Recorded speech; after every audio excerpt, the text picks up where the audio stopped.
కానీ డిఎంకే పార్టీలు రెండూ భయపడుతున్నాయి విజయం చూసి, అతి తక్కువ టైంలో. అది కూడా ఎందుకు అంటే గెలిచిన తర్వాత. అవును, గెలిచిన తర్వాత ఇప్పుడు ఒక ఏడాది కూడా అవలేదు ఆయన అధికారంలోకి వచ్చి. ఈ లోపలనే ఈ ప్రయత్నాలు, అవిశ్వాసాలు ఇవన్నీ అదే అనేది తొలి రోజుల్లోనే సాధ్యం అవుతుంది, సెటిల్ అయ్యాక ఎట్లా సాధ్యం అవుతుంది?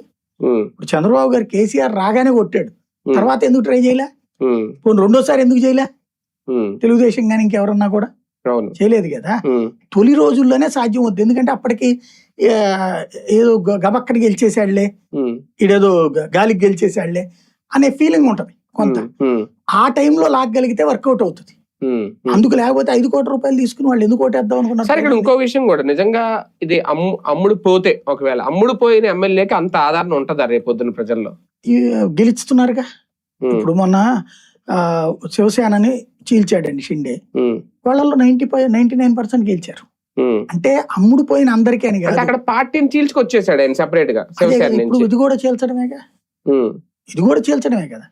15 మంది చీల్చి రాజీనామా చేస్తారు వాళ్ళు.